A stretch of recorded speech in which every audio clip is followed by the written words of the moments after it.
Go ahead, Good Jeff. afternoon, good afternoon, everybody. My name is Jeff Sapersky. I'm a community development specialist here at DHCD.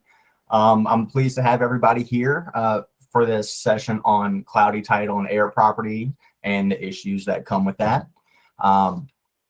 Without further ado, I'll introduce our speakers. First, we have Peter Dolkart, who's a community development regional manager with the Federal Reserve Bank of Richmond. We're also pleased to have Jonathan Jenkins, who's a VP at JP Morgan Chase. And then finally, certainly not least, we're very pleased to have Arthur Fleming, who's a senior VP with the Federal Home Loan Bank of Atlanta. And so, again, without further ado, I will pass it off to the speakers. So thank you so very much, Jeffrey, and thank you also, Sherry. And please excuse the informal nature of my appearance today. I'm actually not in the office today. Actually taking a vacation day, but this was important. And it's important to have a discussion with the folks in Virginia about cloudy title or clouded title. And I want to also just thank my two co-presenters, Jonathan from JP Morgan and Peter from the Federal Reserve Bank of Richmond. They are extraordinary professionals, and we're really very fortunate to have them aboard. So why don't we just begin? Why don't we jump right into this? And Sherry, I understand that you're controlling the slides. So here's our game plan for the next, I guess we have about 60 minutes or so, 60 to 90 minutes together, right? So first we'll spend not very much time, but a little time on describing the various organizations that are presenting today.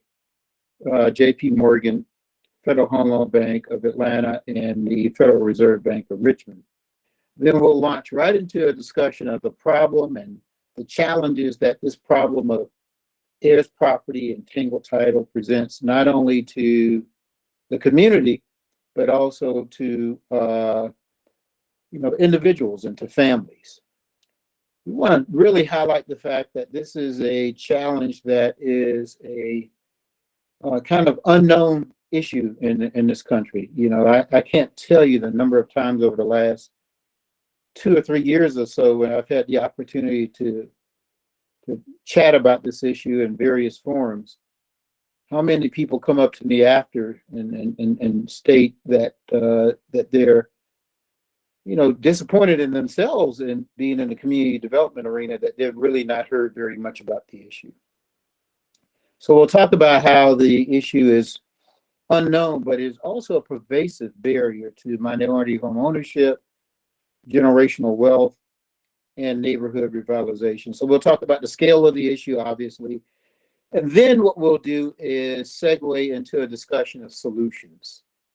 That's really important in forums like this. It's important that we outline the foundational elements of this and the challenges that it presents to us. But if we don't really talk about solutions, then really, we're wasting your time, right? And we'll talk about these solutions from the perspectives of the folks that are presenting to you today: FHLB Atlanta, Federal Reserve Bank, and also JP Morgan Chase. And then we'll wrap up with a discussion of what does success look like. I think we should always end our discussions here with what does success look like? What are we hoping to achieve? So with that, Sherry and Jeffrey and the other host here, does that sound like a reasonable game plan for the next hour or so? Fantastic. So let's move on. And now this is the commercial, portion of our presentation. So we'll each have about 30 seconds in which to deliver your commercial on who and what we are. So I can go first if you don't mind. Next slide. So the Federal Home Loan Bank. Okay, we've been around since 1932. We're not Fannie and we're not Freddie, right? We're generally confused, but we are a government-sponsored enterprise. We're also not federal, although the name is, sort of implied there. through our nomenclature of the Federal Home Loan Bank system. We don't provide home loans directly. Our job is to provide liquidity out there to financial institutions so that they can then turn around and provide lower cost and longer term financing to their retail customers. It started off right in the middle of the Depression as a way to stimulate residential lending throughout our country. And before the Federal Home Loan Bank system, there was no such thing as a 30-year fixed rate mortgage. So, but since that time, our liquidity can be used for a variety of sources. Many of you in the community development area are more familiar, next slide, more familiar with the Federal Home Loan Bank system through our affordable housing program, otherwise known as AHP. Next slide, Sherry, if you don't mind. And just a few slides about the fact that, gosh, over the last probably 25 years or so, we've delivered over probably $1 billion in equity, i.e. grants. You know, if you're in real estate financing, you know there's only two different types of capital, equity and debt, right? Our job is to provide equity to support not only multifamily housing, but single family housing as well. And we believe that there's a multiplier effect to that, and you'll see it in these next two slides.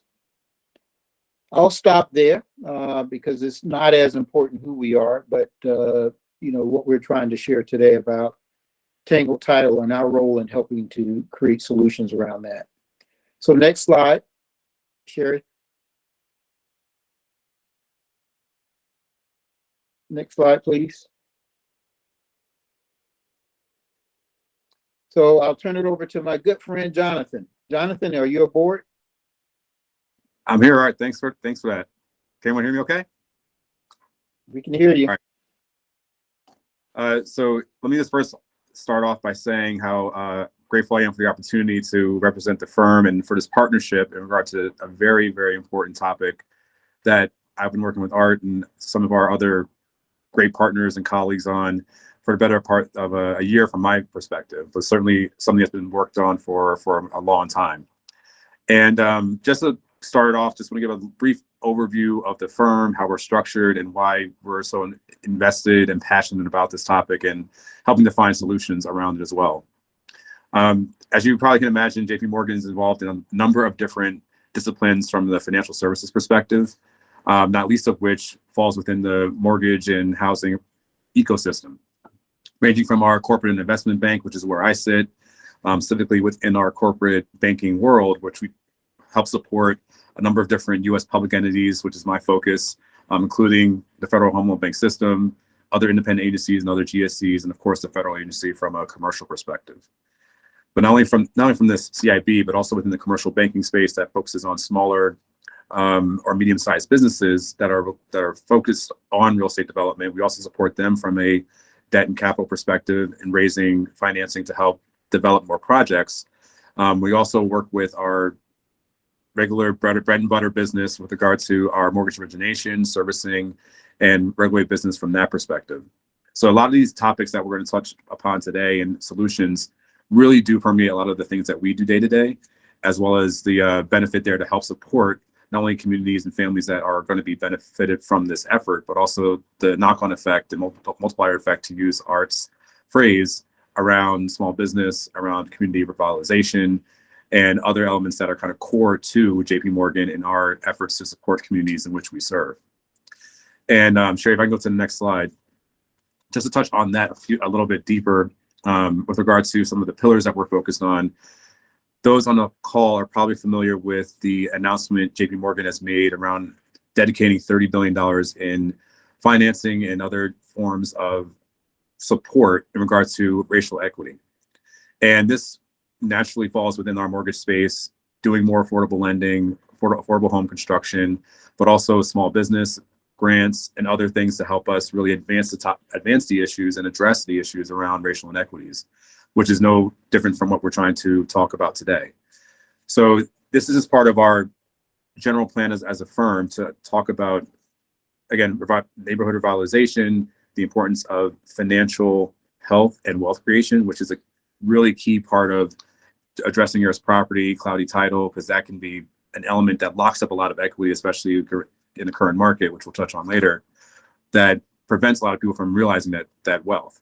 So it's an important element of us to help support that, and thereby help support where we can from a financial perspective across the entire spectrum of mortgage finance and other business that is related to that. So we can talk more about I'm happy to answer questions around the racial equity commitment, but this is squarely as far as our housing agenda and just the racial equity agenda is concerned, clearly front and center for us to help support. And again, really appreciate the partnership across the home loan bank system, especially with Art's leadership to help us address these really serious issues. So that I'll stop there on the commercial for JP Morgan, but I guess now turn over to Peter for the Fed. Or is it back to you, Art? So I would like, there's no slide there for the Fed, but Peter, if you could you just say a few words about your involvement in this issue? I can tell you that, gosh, going back 2 or 3 years or so, I've had the opportunity to talk to Peter about this, and man, what a leader on this issue within the Federal Reserve System, and I trust everything that he says about it. You know, I learn a lot whenever he has something to share about this issue, and the work that the Fed is doing in terms of providing just really very good research and data around this is critical. So Peter, I'll turn it over to you. Well, thank you, Arthur, and thank you to Virginia D8CD for this opportunity to present. And right back at you in terms of your leadership. I'm Peter Dolkart. I'm a community development manager with the Federal Reserve Bank of Richmond. I'm sorry we don't have a slide, but we are part of the central Federal Reserve System, the central bank of the United States.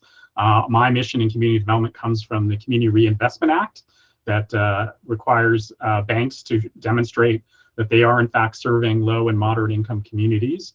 I appreciate Art's trust in what I have to say, but in the interest of my system, let me just say that the views I do express are my own and do not represent the Federal Reserve Bank of Richmond or the Federal Reserve System. But it's good to be with you all, and I'll turn it back over to Art. Thank you, Peter. I love that little disclaimer that just popped up. You know, as you said, that's pretty neat there. That's a Federal Reserve thing, huh? It's our favorite phrase, and Yeah. I'm glad I put it in there because otherwise I would have had to have the tattoo. So, so thank you. So next slide, thank you. So let's talk about the problem, guys. And here's the challenge. Next slide. We'll start off with a definition of heirs property. So heirs property occurs in 2 instances. One is when a property owner, and I'm not just going to read the slides here because you can see the slides for yourself, but it's one of those scenarios where a property owner dies and the property, through a will is left to several different sort of beneficiaries, right? And you've perhaps have seen that, right? Where you've encountered a scenario where grandma dies and that 90 by 45-foot wide lot in the middle of Richmond, Virginia, that you're looking to perhaps construct a new infill home on as part of your infill housing, plan as a nonprofit, as a CDC. Well, it's been partitioned into, maybe 5 different grandchildren, and the grandchildren can't come together and agree on a sale of the unit, where they're squabbling among the beneficiaries, so it becomes tangled and it becomes almost useless. That's one scenario. Another scenario is where the property owner actually dies without a will, and the property is then intestate, but the real challenge is that sometimes it goes several generations. And because it goes several generations, then you have a real problem in terms of essentially, sort of rebuilding the chain of title, right? Restoring that chain of title, because you've had, what would have been perhaps an heir pass away, and it becomes a significant sort of legal issue. So these scenarios exist quite frequently, primarily in places where folks have a lack of access to legal services. Next slide. So unknown but pervasive barrier. Next slide. So we'll put these out right up front, that the impact of, and then we'll explain why we put this slide right up front. The impact of these two scenarios in our communities is because, can be found basically in the areas of homeownership in minority neighborhoods. But I want to share with you the fact that this issue didn't necessarily occur just in minority neighborhoods. It occurs in rural white communities as well, in urban markets as well, in poor markets. It's essentially a poor person's, issue. But it can be connected to those issues related to racial equity and minority home ownership. Next slide. So that's funny there in terms of the way in which that slide sort of turned out. I don't know what happened there. Well, so then what's the impact? Well, because the occupant of the unit's not necessarily the title owner, that then means that the occupant is unable to leverage the property in a manner in which title owners are able to leverage their properties. They can't really encumber the property, by providing a home equity loan or so, or accessing a home equity loan. They can't sell the property. They can't lease the property. And generally, these properties then become code enforcement challenges in local communities. And it obviously acts as a barrier for, any affordable housing developer, whether a nonprofit or for-profit, or whether it's part of a land assembly process or individual lot acquisition. It acts as a barrier for acquisition because obviously without title ownership, the occupant is without the legal capacity to actually convey the property or sell the property. Next slide. So all of those issues, and that's just why, we've also connected this issue to, the generational wealth issue. Can't open a line of credit on the property. Can't use the property for collateral. You can't generate income on the property through leasing. And obviously, you can't pass that property on to another family member, so the generational wealth issue is triggered there as well. Next slide. The interesting thing about having this discussion, and it's unclear, these virtual forums are sometimes a challenge because you can't get a real sense of the 45 people that are, that are out there in your line of business and your work, and how this sort of connects with your line of business. But I'll take a shot. My guess is the vast majority of you are nonprofit organizations, maybe, but Sherry, you can correct me, are nonprofit organizations. And your job, either in the single family world or in the small multifamily world, is to go out and make things better through acquisition, rehabilitation, or new construction, and the delivery of services. And you constantly encounter this issue. And whenever you encounter this issue in the market, what do? You encounter it and you move on, generally. You say, forget about it, because the time and expense associated with clearing the title, with untangling the title issue, is beyond the scope of what you're able to either afford or the time to put into it. And if you're a unit of a local government, even more of an issue. Because as I've said before, generally these properties, because the owners are unable to acquire, equity lines and to improve the properties, generally these properties become derelict, right? And become code enforcement issues. And they always act as an impediment to any local government initiated infill housing structure. So how big is this issue? We've talked about, the pervasive nature of it. We've talked about the fact that it acts as a barrier at both a personal and family level, but also a community level. So how big is this issue? Next slide.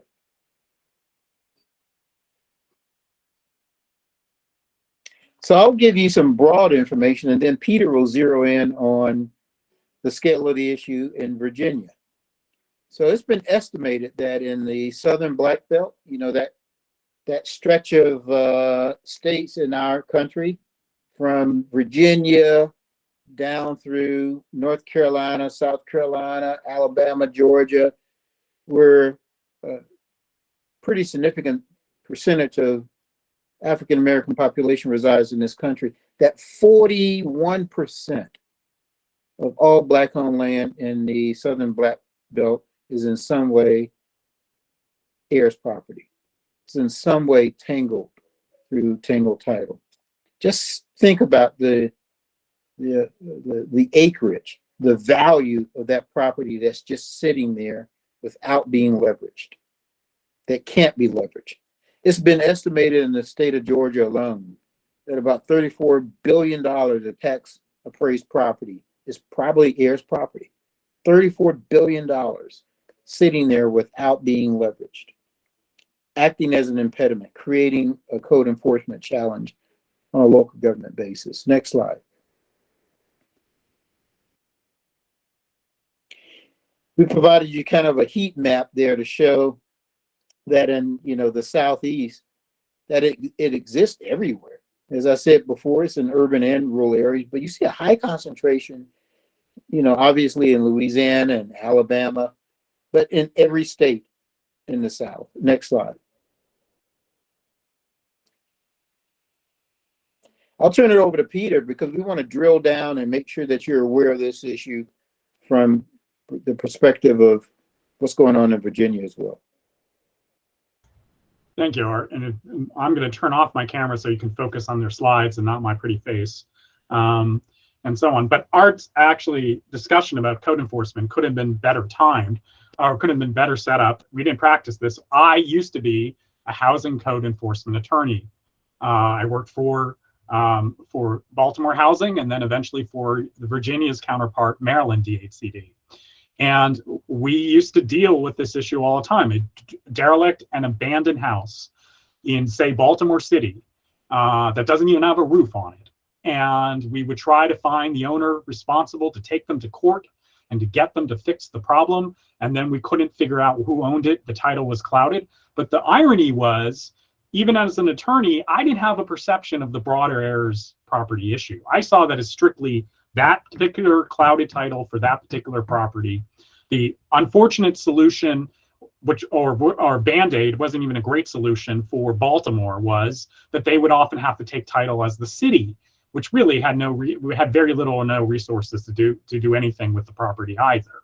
And yet, it wasn't until 2018 or 2019 when I was at a community development conference in South Carolina, and somebody from the Centers for Heirs Property Solutions based in Charleston, South Carolina, approached me and said, "What do you know about heirs property?" And I stared at them blindly, thinking, "Well, I'm not a trust and estate or an attorney, so I don't know anything about it." So, even having been a code enforcement attorney, so that's my own personal experience. One of the problems of heirs property is simply the scope of the problem is really hard to quantify. And there have been multiple studies and so on. But if you think about it, it's logical, because what we're dealing with fundamentally is an entire population of people who have been denied access to the legal system. And the legal system inherently comes with it record keeping. And so the records are not complete, and most counties have court systems with their own types of record keeping, not necessarily statewide. I would say in Virginia, you are fortunate in that you do tend to have a lot more of a statewide uniform record keeping. At least I found that in the eviction policy. But other states, it's really a courthouse by courthouse situation. So one of the studies was done in, we heard about the Land Institute. Another study was done by the U.S. Forest Service in 2017. And they kind of looked at what would be the kind of common characteristics and demographics that would indicate concentrations of heirs property. As you can see, poverty level at 90%, lack of high school diploma, large concentration of minority populations. And you can see right there on that map where there are already some clear clusters if you look at down there in Virginia, those clusters of counties in particular, and from Halifax to Sussex County, are where the concentrations. We all show you in a map in due order that actually shows how much more pervasive it is. Next slide, please. It does track with persistent poverty among what is known as the Black Belt, but as you can see, as you'll hear shortly, it is really far beyond the southern states. In our heirs property forum that Art will be speaking about shortly, we had applications for proposals from over 20 states, well into the Northeast and the Midwest. However, it's probably most persistent in the African American counties in what is known as the Black Belt, and so on. Next slide, please. So the Atlanta Fed, our sister bank based in Georgia, which originally partnered with the Federal Home Loan Bank of Atlanta, started a kind of an initial methodology to figure out how to quantify and get a sense of the scope of heirs property issues. And so they came up with a methodology, and then we followed that, and we wrote this. Two of my colleagues, Sarika Carpenter and economist Sonia Waddell, authored this article based off of what we see in the Richmond district, which runs from Maryland to South Carolina. You can find this on our website. I think at one point I did provide a link. It's not very visible, but if you Google heirs property Richmond Fed, and a lot of the things I will speak to come directly from this article. Next slide, please. So it is a notoriously challenging problem to track and quantify. It's kind of like, that proverbial situation of being in a dark room with an elephant, and you can feel parts of the elephant at any given time, and there's something there. There's just no way you can get your arms around it. And it's taken multiple studies to try to even come up with even a base or floor to understand it. It's some of it is just simply out of date. Every study you do within a matter of years is going to be out of date. But it did report, and I think this is particularly interesting, the land study that agricultural land ownership fell from 37% between 1910 and 1974. And if people know the history of Jim Crow and know the history of discrimination and segregation, 1910 in that era of American history is particularly significant. I can tell you, while this speaks to agricultural property, again, my own personal experience in Baltimore is that in 1910, specifically, Baltimore became the first city in the country to pass a segregated housing policy. It was not in Richmond, it was not in Birmingham, it was not in Atlanta, it was in Baltimore, where African-American families, part of the Great Migration from the South, finding work in factories and mills and ship and steel mills in Baltimore, started to acquire wealth, started to buy houses, and there was a reaction by the greater white establishment, and they said, well, oh no, you're not doing that, and they started creating zones that essentially said you can't buy here. And it was in Baltimore in 1910, and that was then followed up by covenants and redlining into the 1930s, which is very much why the Community Reinvestment Act exists. Next slide, please. What I'm going to do is jump to the next slide, actually, and I'll describe to you what the previous slide says, but I want you to start looking at this map. And I apologize for the size, but you can find the map in a larger form in the article I cited.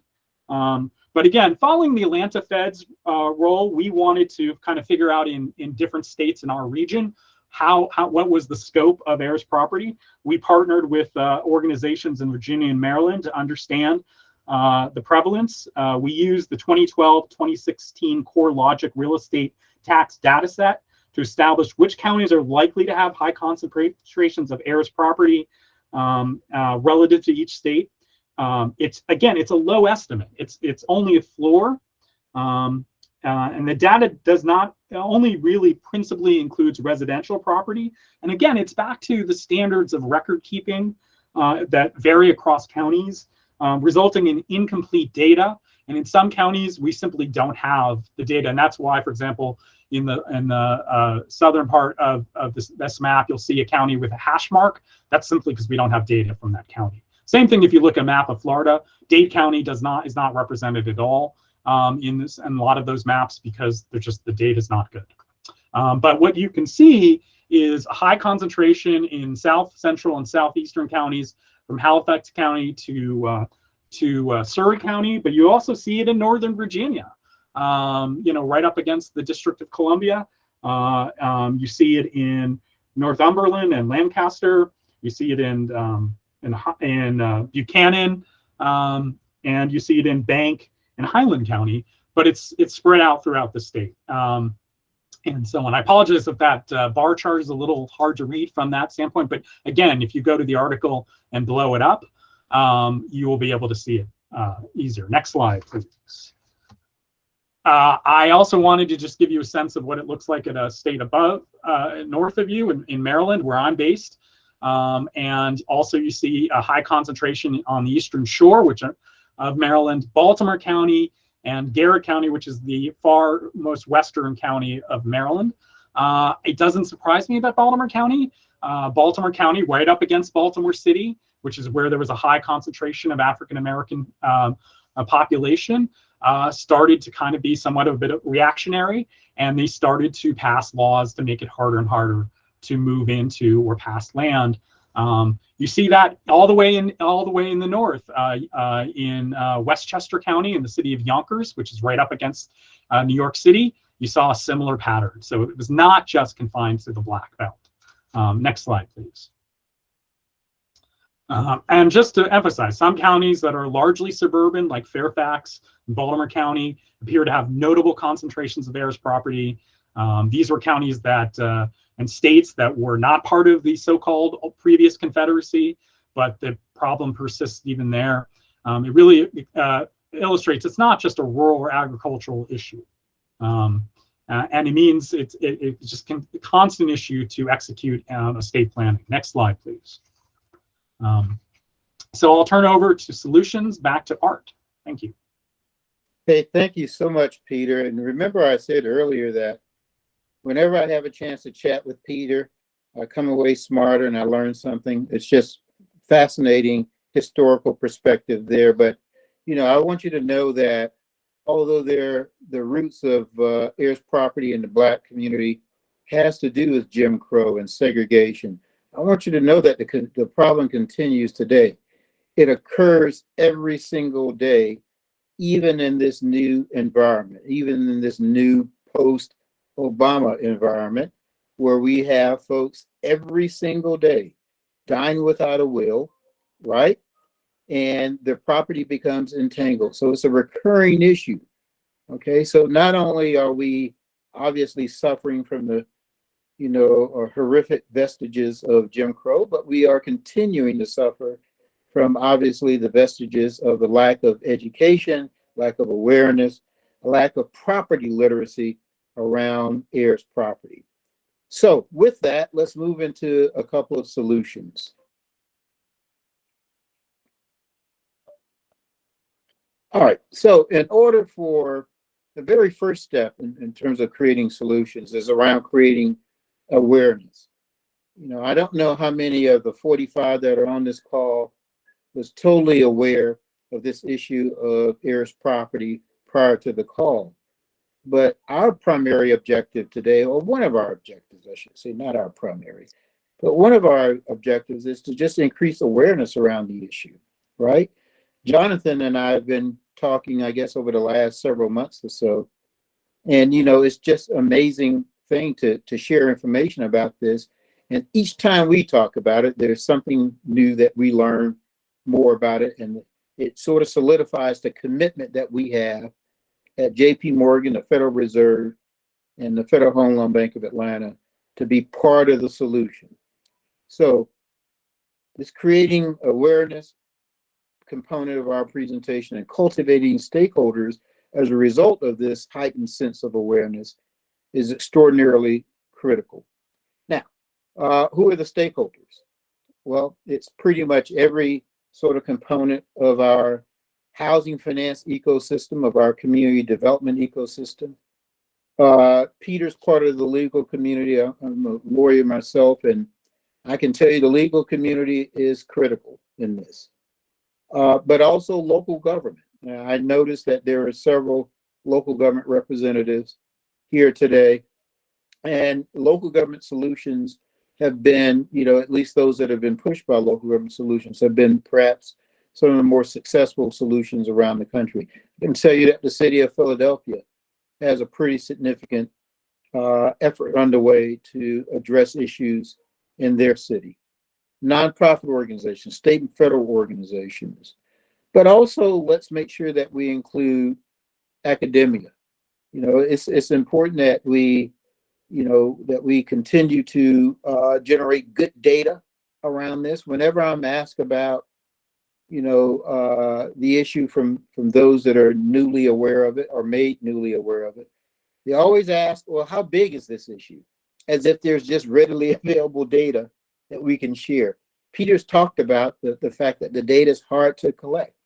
And once you collect the data, more than likely the data is out of, is more than likely obsolete data anyway, because as I said before, the issue continues to occur on a daily basis in our community and the private sector. The Federal Home Loan Bank, shareholders of the Federal Home Loan Bank are essentially depository and non-depository financial institutions. They are most interested in resolving this issue. Without clear title, our members can't extend credit. JP Morgan can't extend credit, and provide the essential capital into communities that they wish to provide without there being clear title on the underlying real estate assets, right? Next slide. So creating awareness is part of the solution, and cultivating stakeholders, part of the solution. Well, what are the other solutions? Well, as with almost every other issue having to do with community development, it takes financial resources as well, but it takes great ideas as well.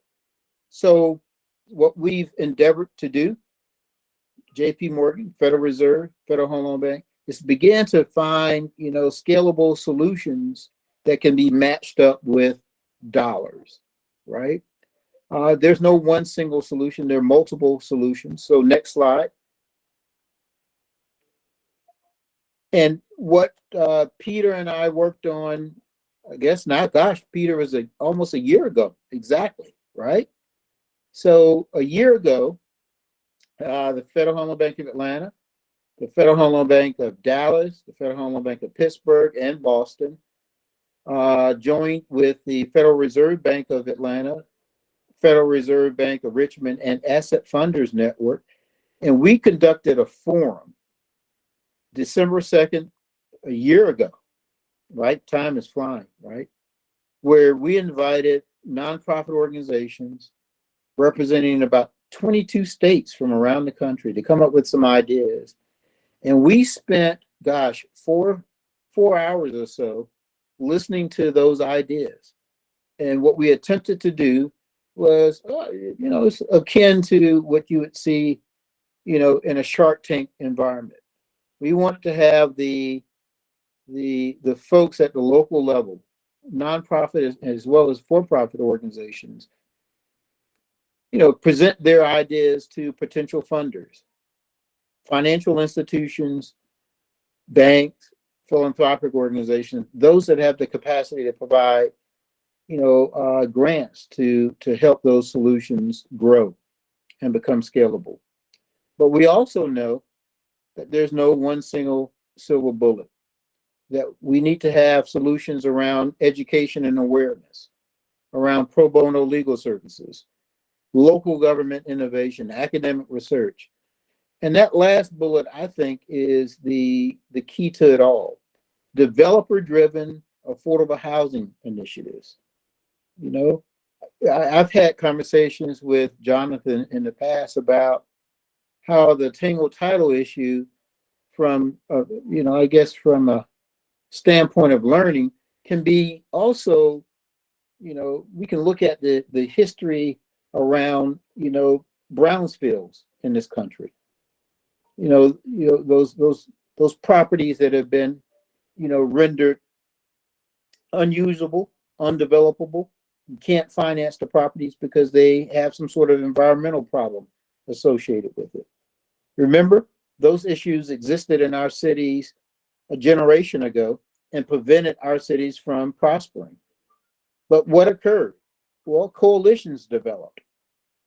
Environmentalists joined with developers, joined with local governments, and the Superfund was created.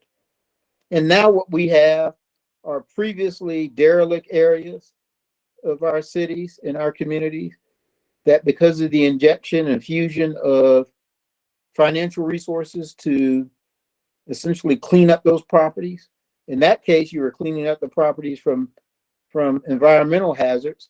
In this case, we're looking to clean up the properties from Tangle title hazards, right?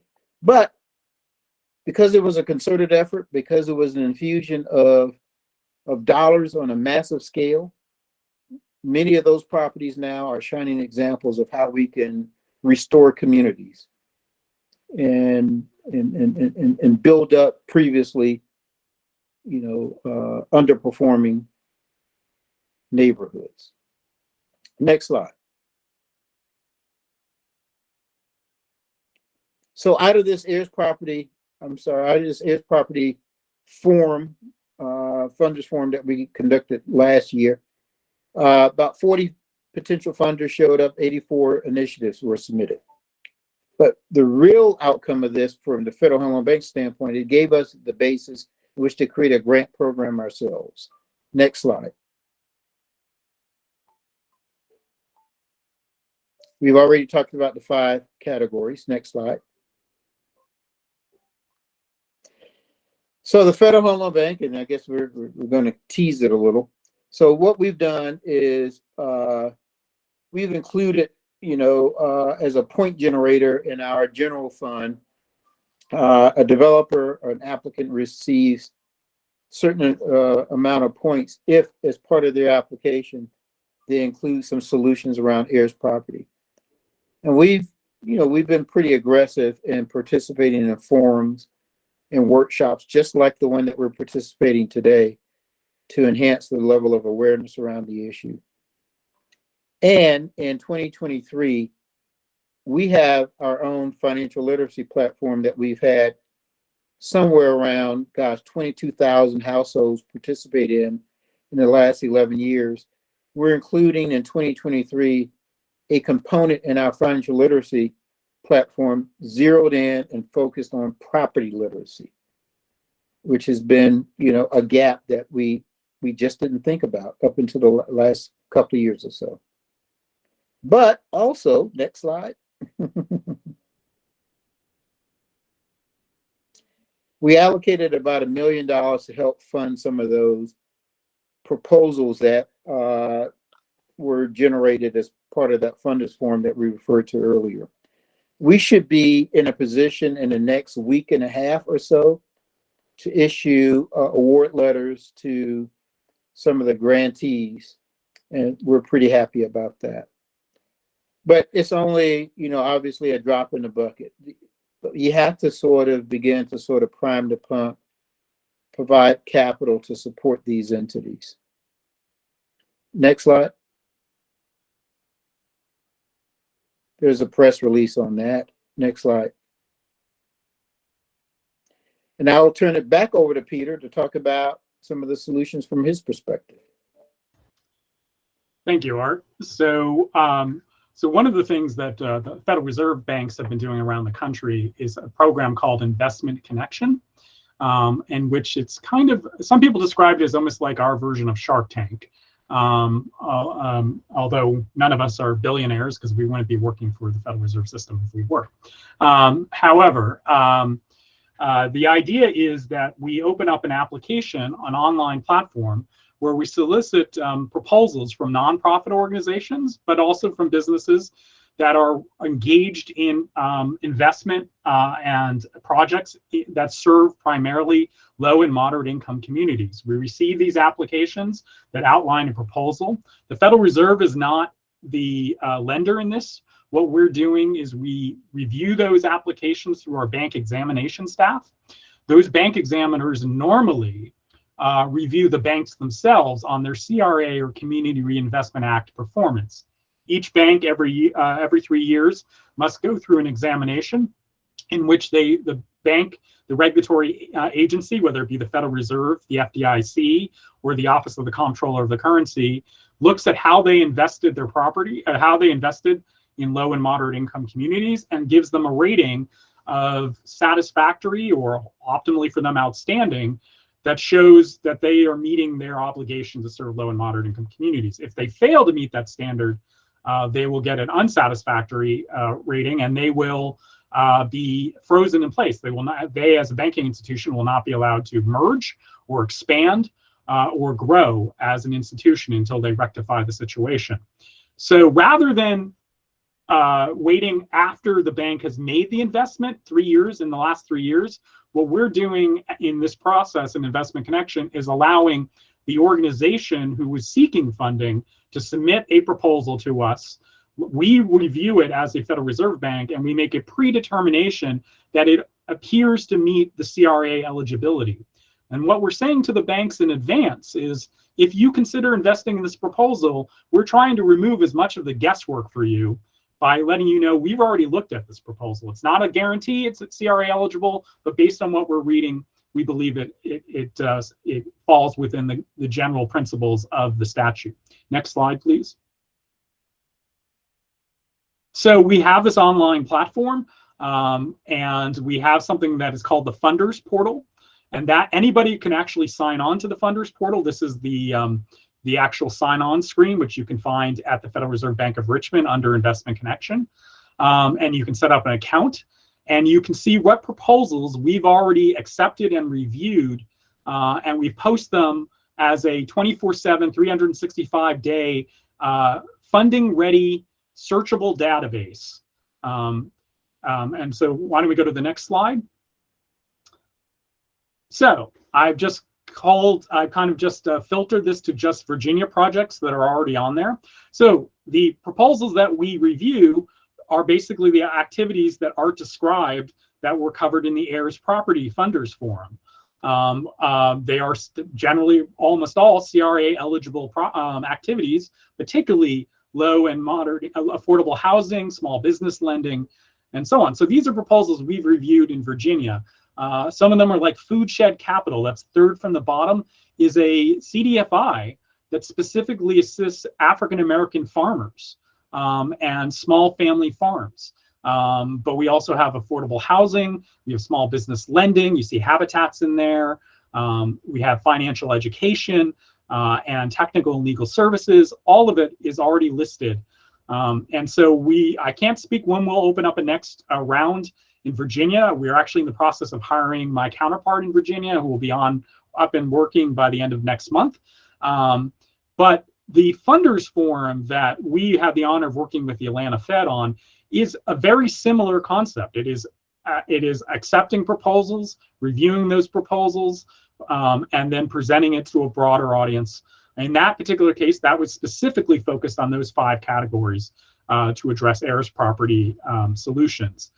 So on. So, by all means, look at it. If when we next know when we're going to open up a round, we would certainly want to let you know. If you already are applying to Virginia Housing for funding, that's a good indicator to a bank that you are a sound and a reasonable investment. And so we're simply trying to give you a broader platform to showcase your project, and optimally get funding, whether that be a grant or a loan or even technical assistance. To be clear, again, the Federal Reserve is not the funder.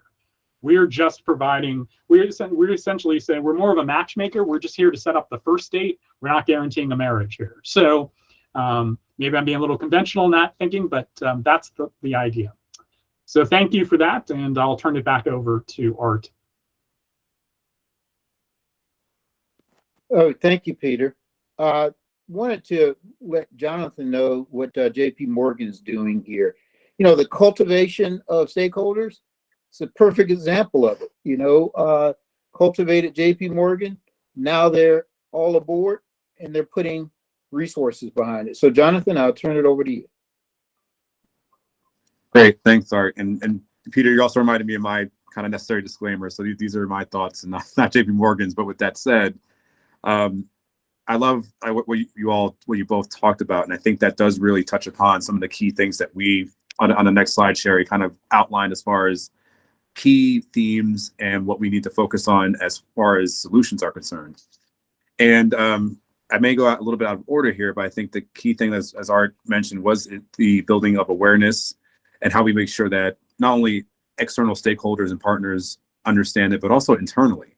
At a big firm like JP Morgan, you know, there are a lot of touch points within the industry that will be indirectly or directly impacted by these types of issues, especially with cloudy titles, tangled titles, et cetera, that really do need to be addressed. And that's how you're going to get that dedicated buy-in, that intentional buy-in, to allocate resources, time, effort, to really come up with good, creative, and also sustainable solutions that could be driven by the market, driven with partnerships, as mentioned here with, you know, the Fed and the Home Loan Bank of Atlanta and others. And that's a real key starting point, understanding that this issue is something that does affect all different types of areas, not just what I think typically, if you are familiar with this, some folks typically think of it as a rural issue. But as mentioned several times throughout the presentation, this does affect a lot of different areas and types of property, from urban to rural. So with regard to JP Morgan, how we're kind of addressing this and getting really intentional with our partnerships with, as mentioned, with the Home Loan Bank of Atlanta, and how to leverage our core competencies, because JP Morgan's a big organization and a global one, but we're not everywhere within the United States. And that's where the partnership with the Home Loan Bank system, particularly with Atlanta leading the way, is truly critical. Because where there's partnerships and relationships within different CDFIs, community banks, and other stakeholders and members throughout the areas that we don't necessarily have a presence, that's where we can help and kind of build those two partnerships and not only have that reach, but also leverage the JP Morgan scale and kind of market expertise to see where something that could be leveraged together to help address this issue, again, over the longer term.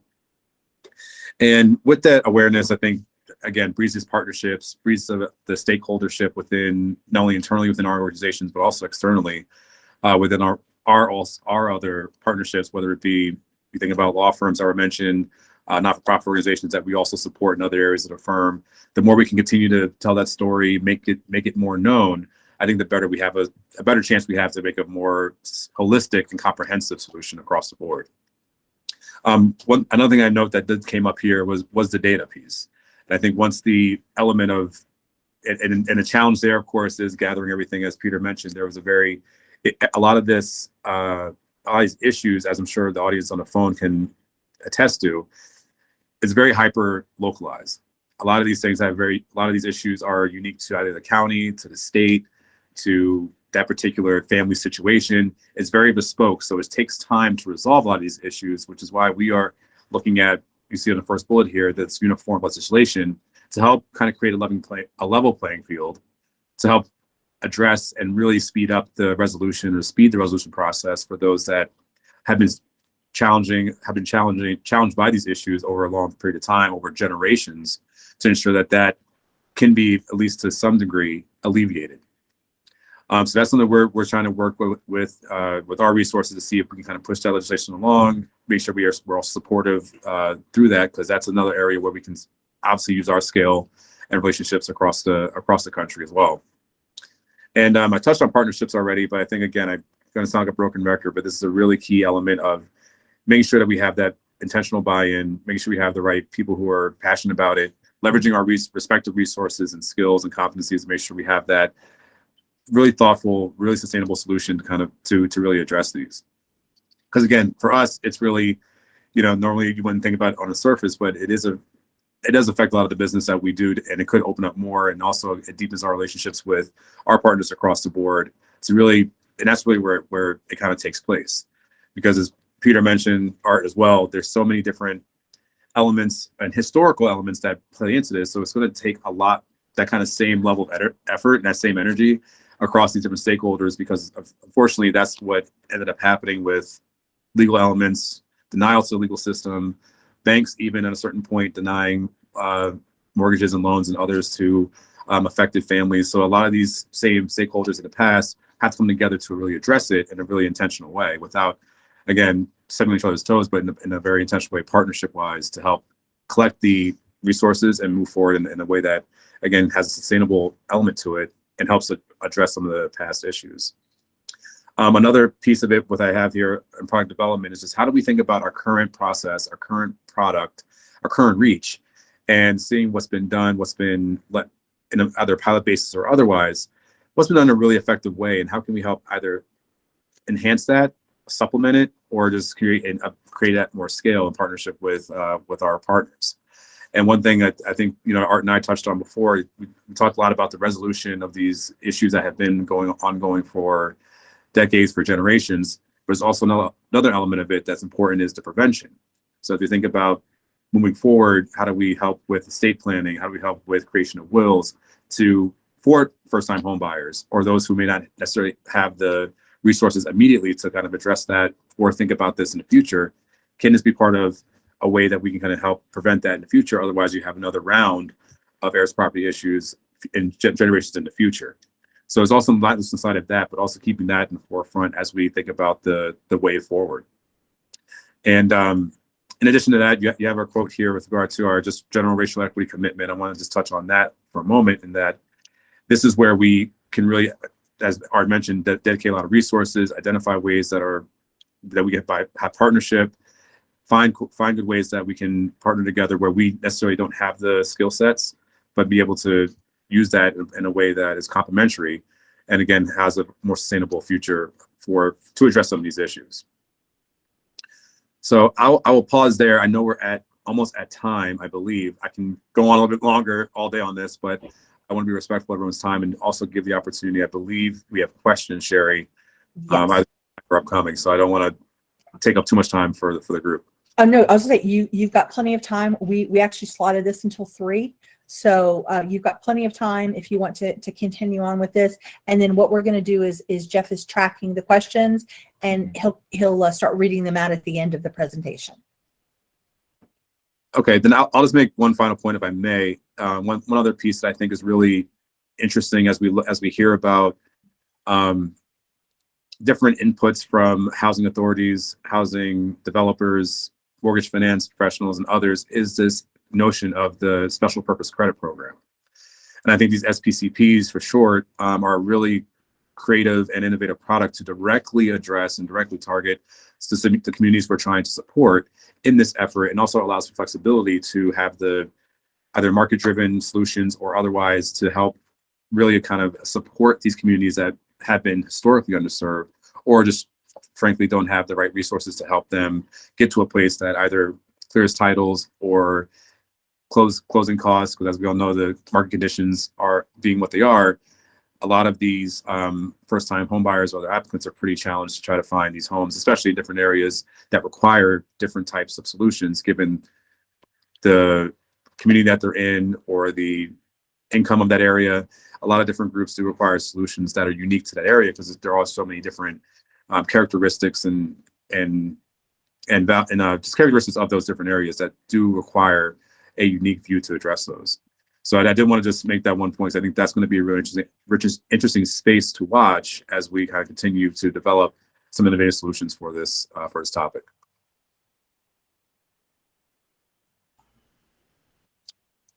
Perfect. So I'll pause there for any closing thoughts, and then any questions I'm happy to answer while my fellow presenters. So we'll wrap up with a quick discussion of what does success look like, right? Very quickly here. We're going to leave as much time as possible for questions. Well, going back to, and this is kind of repeating some of the same things that we've we've discussed today, awareness, particularly by potential funders. You know, I think the folks that are on the ground, you've encountered the issue as you attempt to, you know, to rehabilitate neighborhoods and rehabilitate homes. You've encountered the issue, but what about the funders? So awareness by funders and generating that level of awareness, it generally results in the funders becoming more engaged and contributing in some manner, intellectual capital or monetary, you know, support, contributing in some manner and helping to resolve the issue. Next slide. Wow, don't know what happened with this slide either. So there are a number of, I probably didn't send it in PDF or something, but there are a number of both qualitative as well as quantitative measures of success. You know, on the qualitative side, you know, you look at new collaborations, engagements with local governments. You know, in other words, just how can we build coalitions? How can we build partnerships? How can we build a national sort of advocacy group committed to addressing this issue? On a quantitative side, look, it's the number of properties that have been essentially with the restored chain of title. And then obviously there's an economic output associated with that as well, right? So we can quantify quite easily this value of restoring the chain of title, empowering the new owner, the new title owner to sell or rehabilitate or improve their property. So there is an economic output there that we can quantify. So I think that concludes our discussion today. You know, I want to just thank both Peter and Jonathan for contributing to the presentation. They're more than contributing, for owning this presentation and making sure that, you know, everyone here has a really very good perspective on things. You know, one of the things that we really wanted to do today was to not only just outline the problem, but give you some insight into some of the solutions that are already underway. So thank you, Peter. Thank you, Jonathan. And thank you, Sherry and Jeffrey, for inviting us. Thank you, Arthur, Peter, and Jonathan. I think that was really helpful, and I think that just to get a sense of what options are available out there, and I think you likely answered a lot of questions in real time over the course of the presentation. We do have one which I think is a good starter from Marion, and it's kind of a practical one. Do you have any material we can access to educate property owners about the risk of heirs property? And just with the elaboration of many of our clients believe that families will work it out in future generations. Might be helpful to have some credible material we can give them so they aren't just taking my word for it. So I would suggest that, you know, Peter referenced the organization earlier, the Virginia. Peter, does that organization have kind of retail level material? Was it the Virginia Center for Heirs Property, Peter? It's yeah, thank you. It is the Center for Heirs Property. It's actually based in South Carolina, Okay, but they do provide technical and legal services to families. So let me drop that link into, yeah, and then I would also encourage law schools in variety of, particularly public law schools or state law schools. They may have a law clinic or other type of entity that can assist. But I've just dropped the Center for Heirs Property, and that's specifically what they do, is provide legal assistance and technical assistance.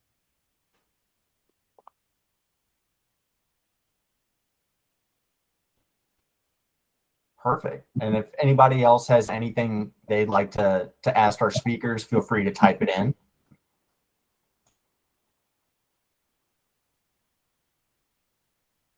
But that will certainly be helpful in regards to finding materials to to provide clients. Absolutely. So And as we kind of wrap up, just to remind everyone, if you're thinking about some last minute questions, we will, of course, this is being recorded. We will be sending the PowerPoint out as long as you send Jeff your email as soon as the session is over, and then it will be loaded onto our website along with the transcript within a week. And then for our speakers, we will have a list of all the attendees for you within 24 hours.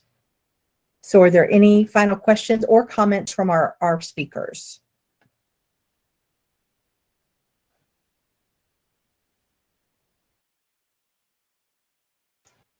All right, everyone.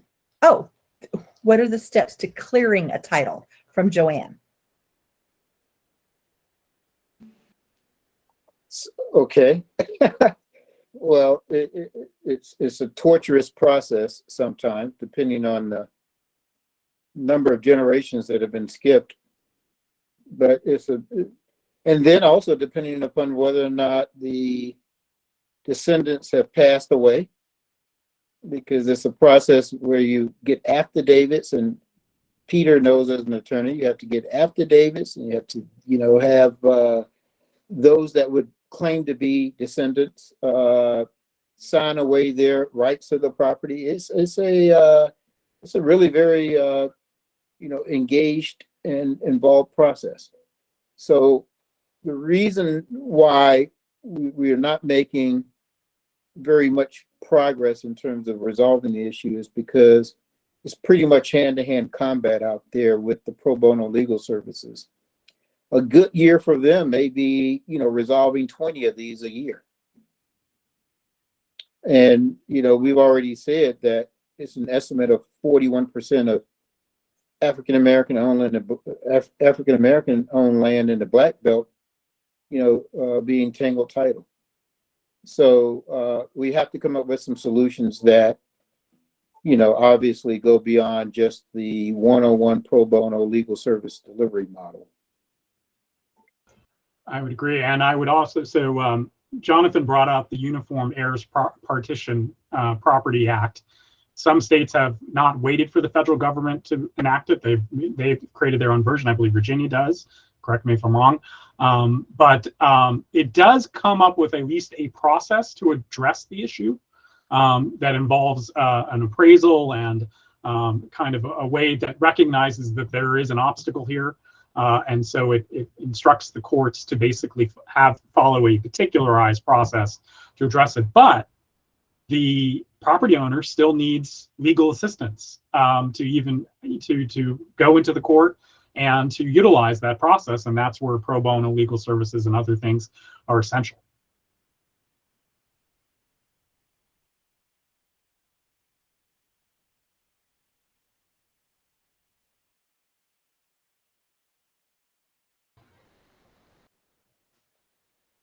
All right. Any other questions?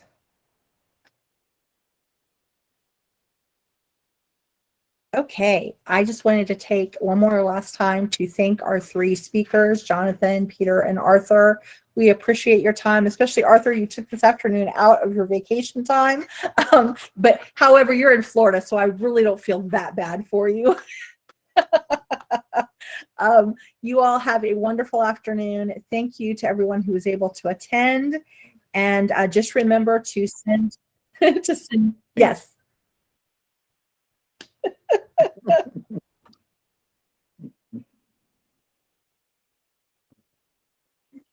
So again, thank you so much, everyone. And we will be in touch with the speakers to provide them the information that they've requested.